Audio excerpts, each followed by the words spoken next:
Topics like what it takes to navigate your spiritual journey, how to heal yourself and grow your spiritual gifts, and balanced practices to expand your business and your spiritual leadership. I'm your host, Spirit Bird, shamanic teacher, healer, and author, here to guide you on your journey to becoming your most potent spiritual leader. Wounded money beliefs sound like, I don't like taking from people, or I just want to help. It can sound like, I'm not doing this for the money, or, but this is important work. Why should people not have access to it just because they don't have money? It might even sound like, if you charge, you aren't a real healer. Yep, I've had all of these. And I have done a lot of work in healing that wound and continue to work it as I continue to bring my offer forward in a clearer way and more direct. And so I want to walk you through the paradigm shifting journey I went on that changed my own money beliefs. Being broke doesn't make you more spiritual. It means you're still in a money wound. I lived in that wound for a very long time. And life was good. I mean, I had a good life. I managed to get around all right, managed to move through the flow of life, kind of let the wind carry me, managed to always get by, I had fun. So it wasn't that I didn't have money that meant that I was in a wound, but that my wound was the belief that it would be a problem to actually have money. So let me say that one again. The wound isn't being broke, doesn't mean that you are wounded because you don't have money. The wound is the belief that having money is a problem.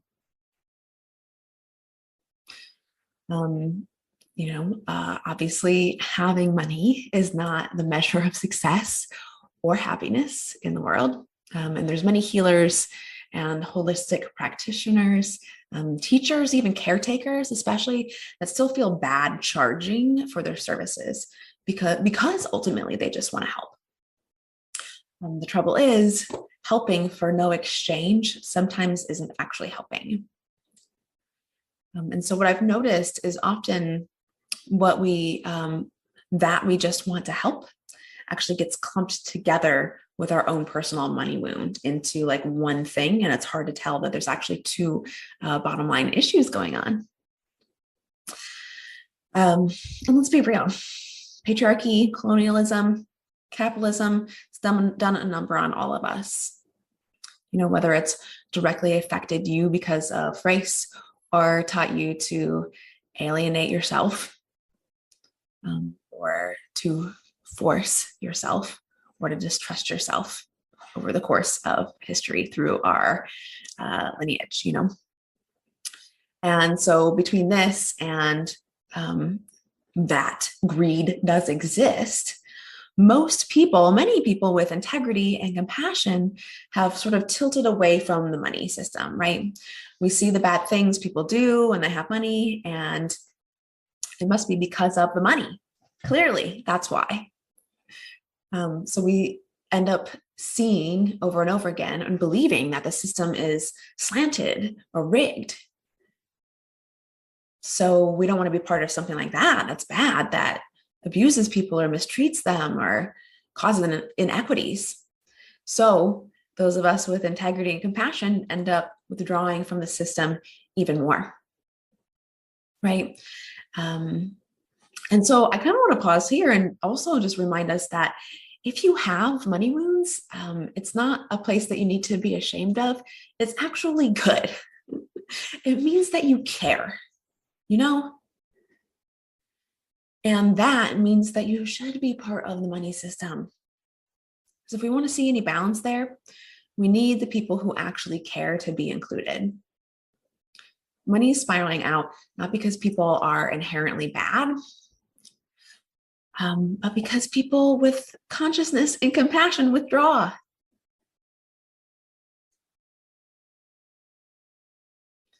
There's a part of us that, is overwhelmed or stressed by what we believe it would take to receive money. Either a lot of work, or it means that we would have to deny our ethics, or we'd have to give something up, right? So it's easier to bury our vision and imagination into sort of, hiding or escaping, right? There's a place where we were wanting to go back to indigenous ways and be with the earth and just live off the land. It's only part of what human is right now. We're evolving. It's changed. I also withdrew for a long time, and it was fun. I remember I traveled and lived mostly off grid for almost 3 years. And that wasn't the only part of my time where I withdrew.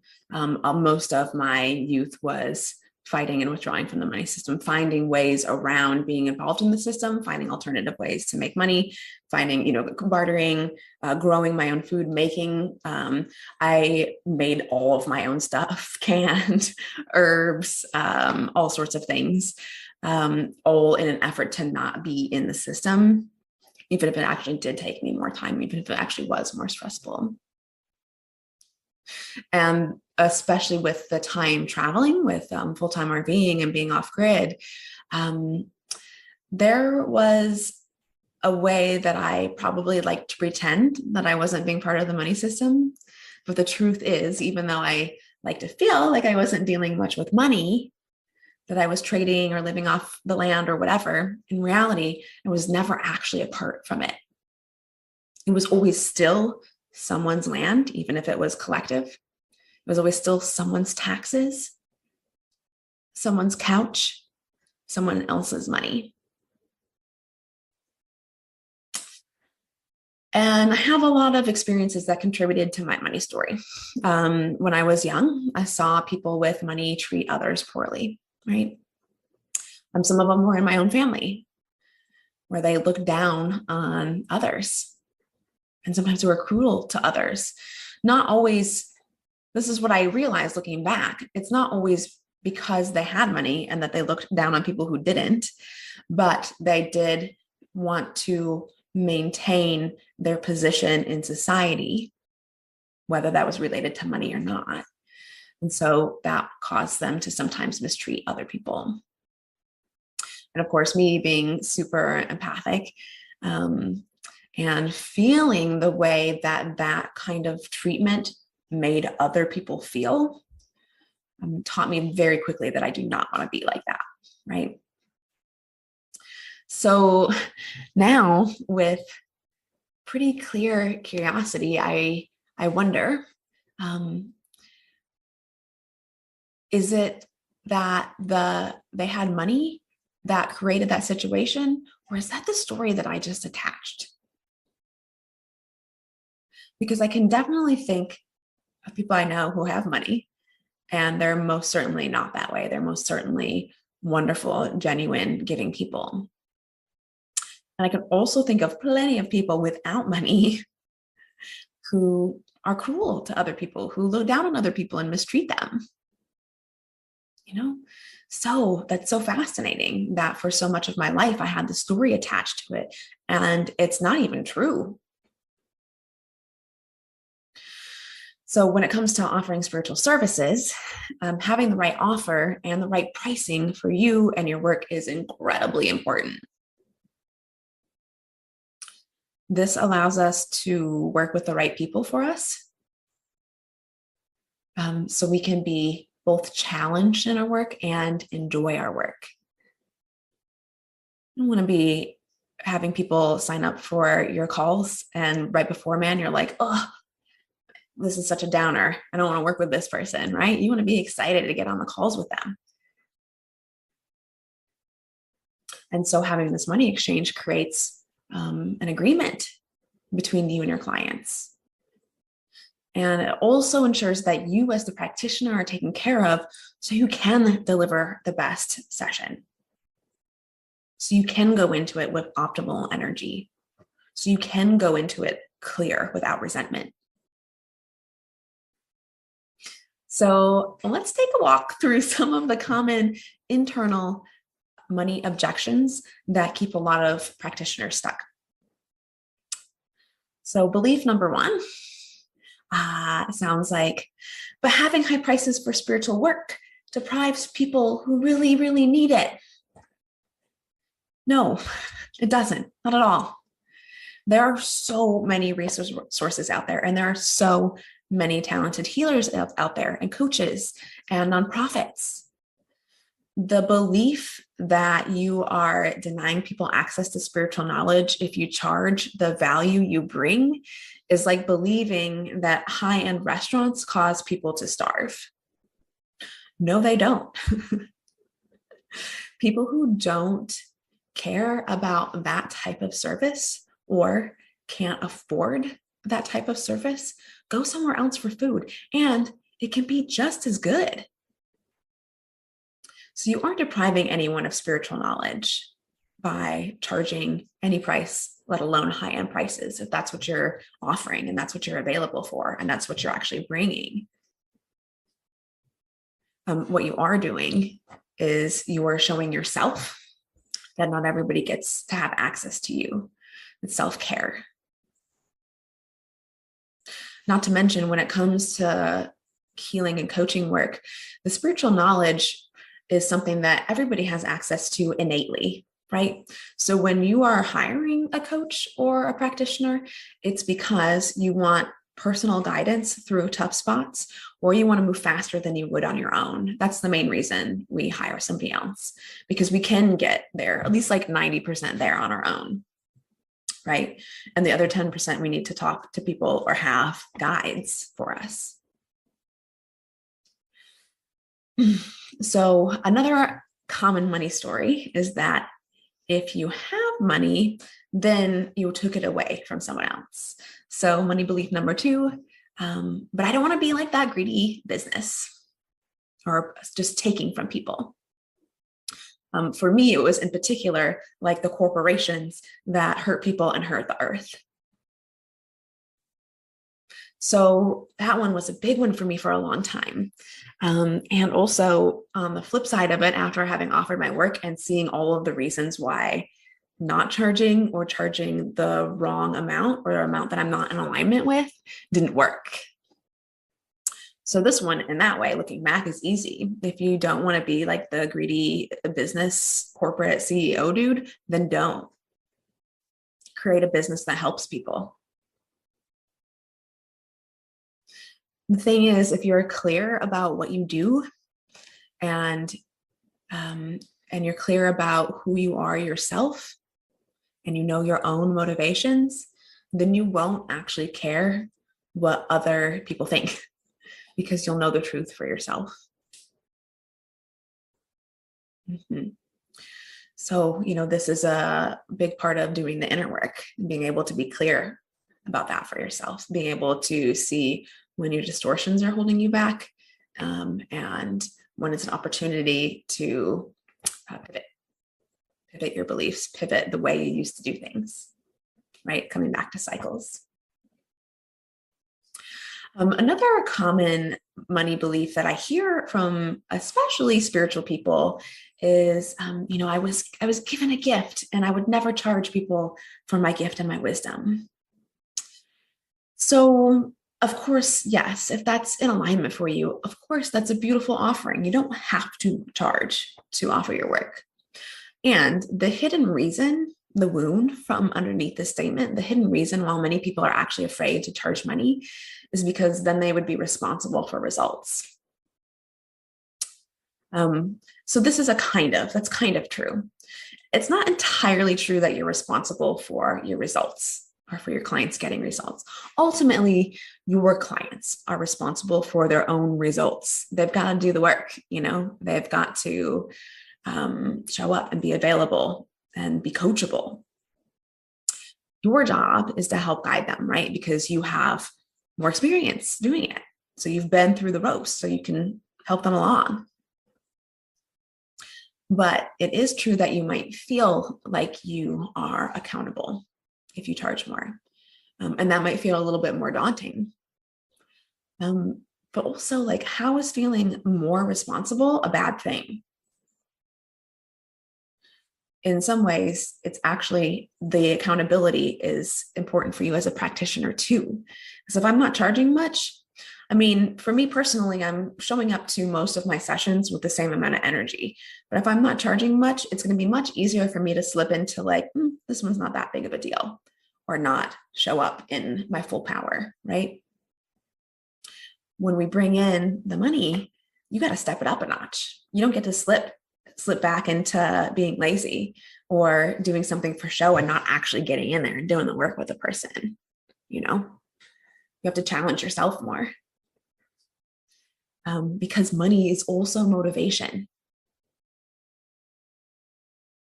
When money is included, you as the practitioner are more motivated, and so is your client. Your client is also more motivated. It's accountability on both sides.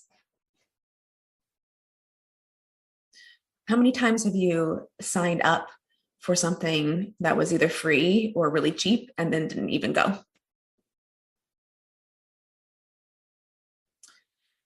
How many times have you signed up for something cheap and then went but didn't really apply yourself?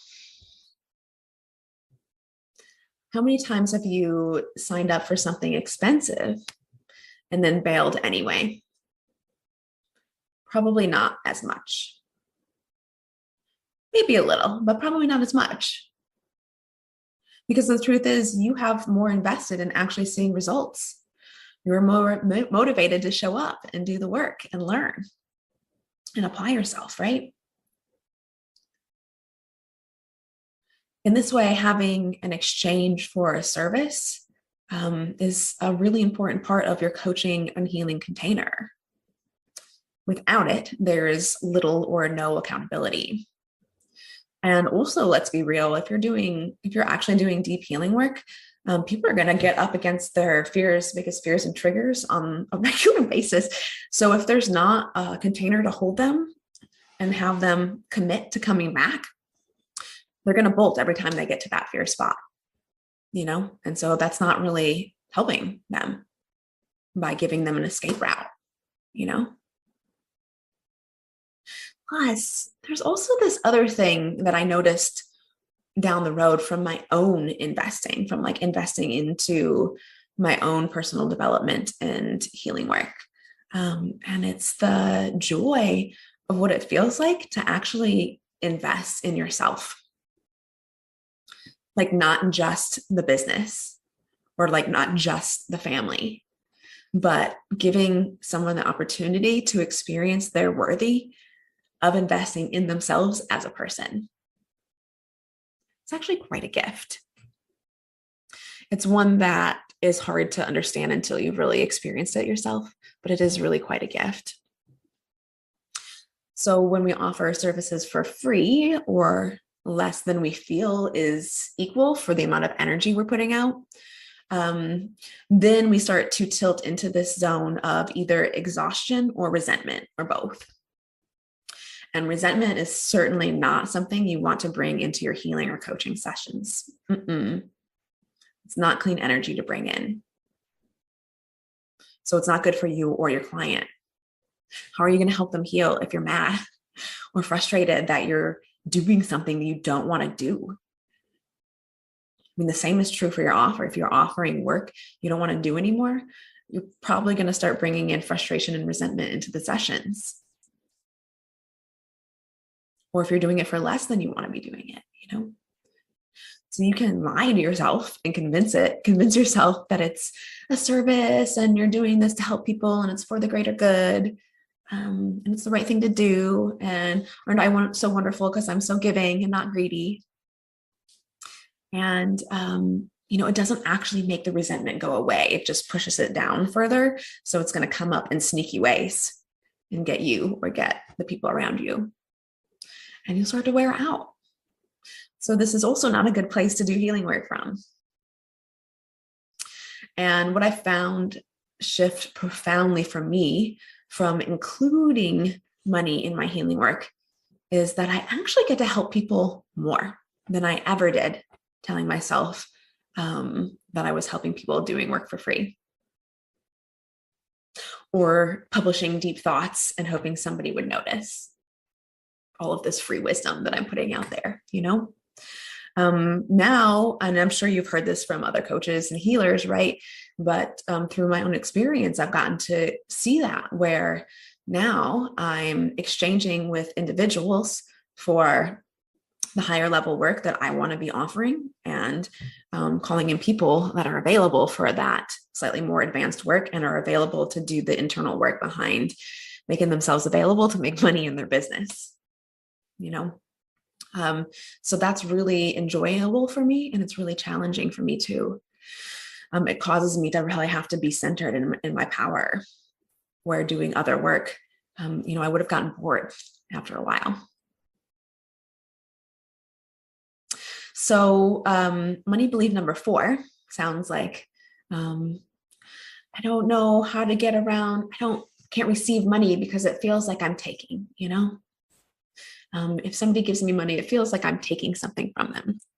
And I do get this one too. I'll share a quick story from a plant medicine ceremony a few years ago. During the ceremony, I was assisting, and at one point during the ceremony, one of the members of the group asked for my blanket. And I remember in the moment kind of being like caught off guard, because it's like they already had a blanket, and I wasn't using mine, but I didn't actually want to give mine up. And long story short, I ended up giving them my blanket, and then got up and found another blanket and called it good. And it was such an interesting reflection, because after that, when we were integrating and working through some of the things that came up during the evening, what was pointed out to me is, here I was caught in this like old story that there's only 2 blankets, so if I had it, that's meant somebody else didn't have it. And then meanwhile, it turns out that there were blankets all around me and I couldn't even see them.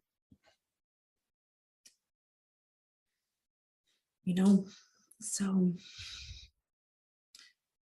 it's important to remember to open our eyes and see that there is more, to see that it's not just this box of give or take, And so here I want to add a piece that was a profound part of my money journey, is that money is also gratitude. I remember when I started out, I was just trying to get more practice and more work time. And so I kept occasionally offering doing specials where you could book a free session. And what I noticed, which was so interesting, is a lot of people weren't taking them. But lo and behold, when I asked for something in return, like I asked for a research interview in exchange for 30 minutes of free coaching, I got like a dozen people that signed up right away, because they did actually want to receive some of the healing and coaching work from me, but they were way more interested in showing up when there was an exchange, right? When they felt like they could offer something in return. So when I deny someone the opportunity to express their gratitude with the exchange of money, I am denying their gratitude. I am denying their thanks. This means 2 things. One, I haven't closed the loop of give and receive, so it's not balanced, right? It's like an open loop. It's not complete. The other thing, which is a little bit more subtle, that I learned is that if I haven't been available to receive their gratitude, it means that I'm a little less likely to give something that's worth being grateful for. Right? This comes back to the energetics, where if I'm doing a session for $5 versus a session for $500, like, I do like to think that I show up to my sessions equally, but like, I gotta be honest, like, I'm gonna be a little more extra full of care when I go into the session for $500. It's just the reality of it. And it's the same for the people receiving the work, right? They are going to be less available if it didn't cause them to stretch or be accountable or invest in the results they want to see. It doesn't have to break the bank, but there does need to be an investment. So, money belief number 5. This is a big one if you've been offering work already and you're starting to make this shift into either changing your offer or charging a different price for your offer. So the belief number 5 is that if I charge more, I'll lose customers. And this stage is really big. It's a stage that to move through requires a deep amount of trust. And I'm going to say is probably the number one reason that some people make it and some sort of don't. Again, not that earning a certain amount of capital means success, but if you are trying to support yourself with your healing business, you need the clear offer.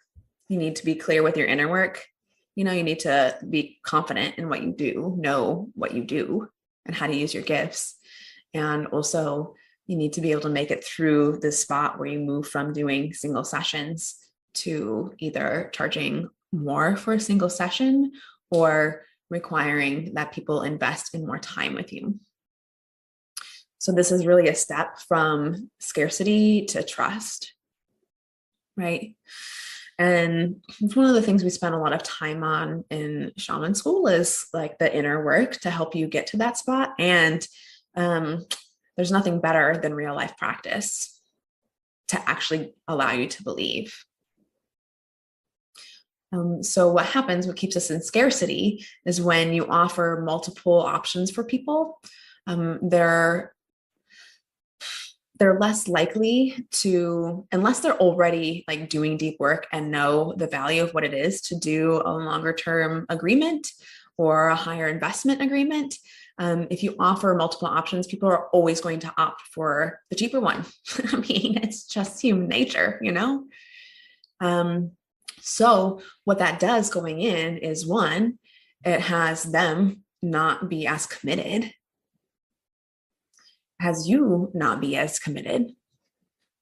And it also brings in like a subtle place of distrust where it's like, where they see that they might be paying more, but they're not. Right? So it's like, oh, they start to wonder, are they actually getting the real stuff? So what happens in this situation is you might end up with more clients, but you'll be working more and getting paid less. And your energy is going to be spread thin between all of these different offers. So you won't be able to do the real work required to transform them. And likely they won't be able to receive it. It keeps you both stuck by offering sort of the single Band-Aid approaches. So this is commitment. This is committing to yourself. You have to be clear about your offer and stick to it. Even if it means that you might hear some more no's. Because when you hear a yes, it's aligned, it's a match. It's where the magic happens. It's when you get those soul clients. And you'll enjoy it. You'll be challenged in a good way and you'll want to show up. It won't feel like work, So you're not going in with resentment or leaving the session with resentment. Now, let's say you've done some of this work, some of the internal work, some of the move through a bunch of the money beliefs. And now you're ready to embrace your wealth. The last thing I want to share about this is listening to spirit sometimes means letting go of the way that you thought it would look. So a few years ago, when I finally acknowledged to myself that I want to be a spiritual guide, that I am one, I spent most of my life fully immersed in spiritual trainings. I spent 4 years with a foundation of shamanic studies, 2 with a local Norse shaman, another year training in energy reading, 2 years with plant medicine and lineage training, plus working with clients throughout my whole time, plus my own self-studies that I was doing and my own direct work with spirit. So I finally got to a place where I was like, oh, I actually do want to be a spiritual guide, and I am one, right? And then moving into, I want to do it for work. I want it to support me. And then moving through all of those negative beliefs about money. And, I am at a spot where I'm very rooted in myself, and my spiritual teachings are deep and real, and they will help you walk through the shadow work to heal and get your offer out there. And my spiritual teachings include business and money now. So my point is, with the humility to listen to spirit, is I remember, when I imagined being the spiritual guide, I for sure did not want money and business to be part of my process. And I remember years ago saying to spirit, please don't send me down that path. Please don't tell me that all of this is so I will start teaching about how to do money and business as a spiritual coach. Please don't make me like one of those people. But of course, this is what I'm supposed to do. It's what I've healed in myself. Of course, I'm supposed to help people learn how to use their gifts and offer them and make money doing it. It's what I've healed in myself. And I remember catching up with a friend recently who also did some deeper level spiritual training, not like the 15 years of like really heavy hitter training that I had done, but definitely into it. It was not just skimming the surface. And I know he also wanted to, there's a part of him that I can see wanted to look like this really enlightened spiritual guide that we all imagine ourselves to be, right? But what really impressed me about him is because he listened to spirit, he did start offering successful work, but it isn't what he thought it would look like, right? He offers weight loss coaching. Less glamorous if you're going for the big spiritual guide. But the thing is I know his work is incredibly deep and valuable. So I can imagine that the work he's doing with the clients is just as deep, if not maybe deeper than he might have done if he presented himself in a different way or had a different offer. But that wasn't what spirit wanted. And if he wasn't available to listen, he might keep trying to present himself as this ideal guide that's so deep with so much wisdom, and might have had a business that never took off. So that's not the work he's supposed to do. So instead he listened. He gets to deliver his work and earn a solid income and help people. And the thing is, life is always guiding you around the wheel. It will keep beckoning you to move to the other side.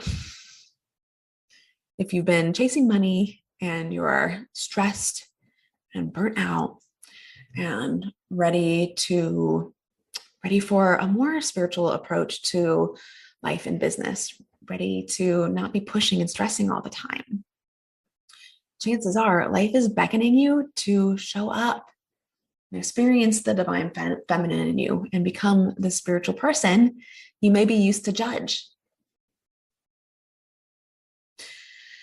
If you're spiritual and always avoided the mainstream, life is going to guide you to embrace the mainstream. This is wholeness. When you aren't afraid to become something that you used to judge, this is healing. The best thing you can do for your money story and your money blocks is be honest with yourself about what you're afraid of. This is where the healing actually happens. When it comes to calling in money for your business, though some might want you to believe it, it's not that you magnetically attract clients and that if you just meditate more, it'll work. It's not that you magically attract money. Resources and wealth and connection is all around you already. Just like I had learned from the blanket situation, it's not about magnetizing and calling it in, but opening the door. So I'll leave you with this piece as you continue to open the door on your money story, which also means opening the door on your ability to show up and be a more powerful healer, to hold a stronger container for others, to help others get all the way through the thing. Take some time this week. And if you are struggling with moving your prices, upping your prices, or changing your offer, just make a list of 5 actual life-giving reasons you do want to attract money right now, right? Because again, if you're in integrity and compassionate and actually care and want to help people, the bribing yourself with buying things can be nice, but it's not going to be the thing that really moves this needle for you. So what are 5 life-giving reasons that having more money in your life could allow you to help others more? And share it. I'd love to hear what you came up with. Feel free to join us in the private Facebook group, Leading with Spirit, and tell me what you came up with. I'd love to share some ideas with each other so we can help each other grow. And thanks for joining me today.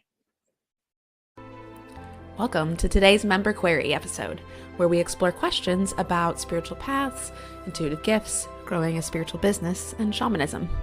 Do you have a question for us? Send us a DM at Holton Healing Arts. This question is from one of our Instagram members, and the question is, how do I tap into my truest self? And what I usually advise people when you're exploring this work, and especially when you're exploring decision making, is to actually listen to the first thought or the very first thing that comes into your awareness. So oftentimes what happens is that first thought is actually, the closest thing to our truest self. It's our instinct, it's our intuition. And then what happens is the mind comes in and creates this gap between our internal knowing and what the mind wants to dissect. So that gap creates all of this space for lots of questions, for your self-doubt, for your worries, for your mind to come in and wonder or try to rationalize things, for scarcity to come in, all of these other mechanisms that are meant to keep us safe, but actually end up keeping us further away from who we truly are. So the simplest way to tap into your truest self is to listen to that first thing that comes into your awareness when you ask yourself a question or have a thought or are making a decision. What's that first thing that pops up into your mind? Have you been hearing the call to expand your spiritual gifts and step into your next level of conscious leadership? If you're a coach, healer, or a spiritual leader, you can learn more about Shaman School and growing your spiritual business on our website, holtonhealingarts.com, or send me a DM at Holton Healing Arts.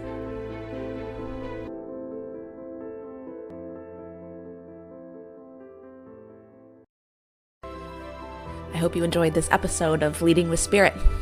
If you did, please share the link for this episode with your biggest takeaway, tagging me at Holton Healing Arts. It would also support me if you subscribed and left a rating and review of the show so we can support more people living their highest purpose.